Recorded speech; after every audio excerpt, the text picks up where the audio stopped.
Kahit di ako nagsisimba, hindi naman ako nakakalimot.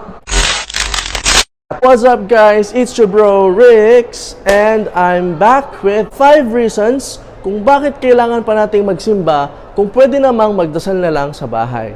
Number 1. The church is the house of God and the gate of heaven. Ang pagpasok sa simbahan ay pagpasok sa tahanan ng Diyos, sa pintuan ng langit. Kung mapapansin nyo, sa bawat pinto ng simbahan ay may mga imahe ng mga anghel na may hawak ng holy water. Yung holy water na yon ay sumisimbolo sa tubig ng bautismo na tinanggap natin nung tayo'y bininyagan. At nung tayo'y bininyagan, bumukas ang pintuan ng langit para sa atin. At tayo'y mga naging anak ng Diyos at tagapagmana ng kanyang kaharian. Kaya sa tuwing papasok tayo sa simbahan, ipinapaalala sa atin na ang pinapasok natin ay ang pintuan ng langit at ang tahanan ng Diyos. At kung mapapansin nyo, sa pagpasok natin sa simbahan, ang makikita natin ay ang mga imahe ng mga anghel at mga banal at santo sa langit. Masasabi mo na lang, Alin, nasa langit na ba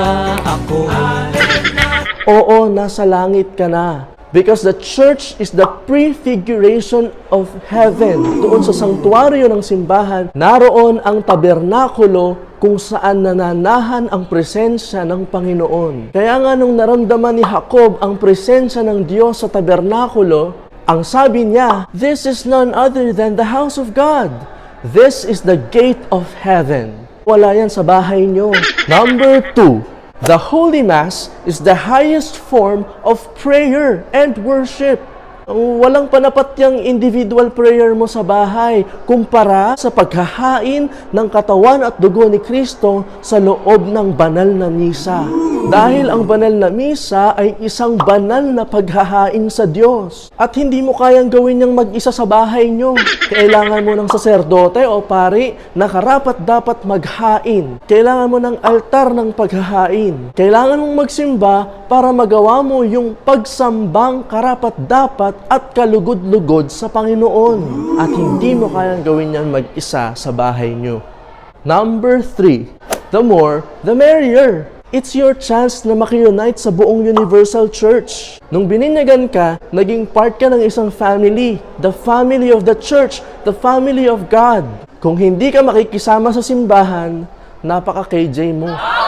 Number 4. Utos ito ng Panginoong Diyos. Kung hindi ka magsisimba, sinusuway mo ang utos ng Panginoong Diyos.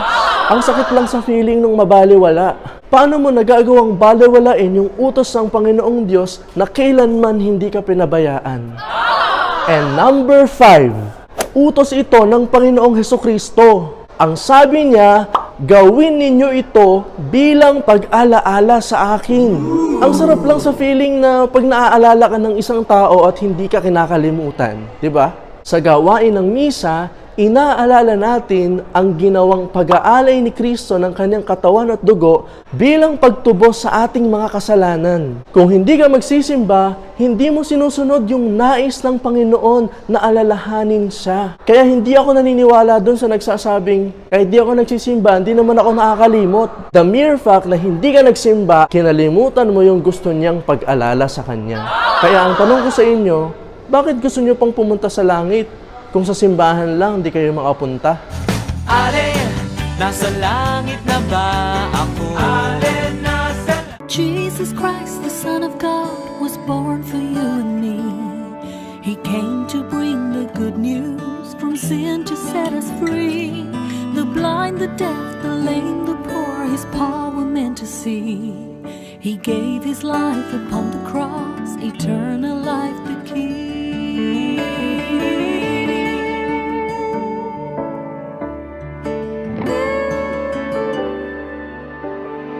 He broke bread and shed wine before His agony.